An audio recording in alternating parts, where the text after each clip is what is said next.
मराठवाड्यामध्ये मोठ्या प्रमाणावर सोयाबीन आणि खरीपाची पिकं घेतली जातात। साधारणतः जून महिन्यामध्ये पेरणी होते, मात्र यावर्षी जून महिना पूर्ण पाऊसच पडला नाही। जुलै महिन्याच्या दुसऱ्या आठवड्यात तिसऱ्या आठवड्यात तुरळक पाऊस पडला आहे। पिकाची मुळं आहेत ही खाली कोरड्यामध्ये गेल्यामुळं पिकांनी माना टाकल्या होत्या। यावर्षीचं खरीपाचं पीक पुढे काय होईल सांगता येत नाही, मात्र त्याला उतारा येणारच नाही। पंतप्रधान पीक विमा योजनेमध्ये आजची शेवटची तारीख आहे।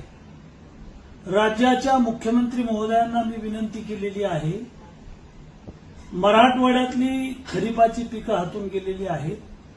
पुढे पाऊस काय करील सांगता येत नाही। विहिरीतलं पाणी संपलं, बोरचं पाणी संपलं, धरणामध्ये आता पाणी संपत आलेलं आहे। शेतकरी हतबल झालेला आहे। पशु पक्षी जनावरं माणसाला पिण्याच्या पाण्याचा प्रश्न आहे, चाऱ्याचा प्रश्न आहे आणि या वर्षीची पिकं आजच्या तारखेत तरी हातून गेलेली आहेत।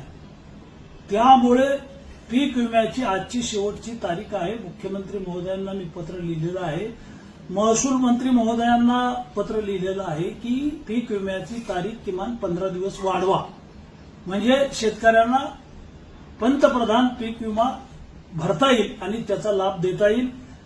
अशा प्रकारची मी सरकारला विनंती केलेली आहे।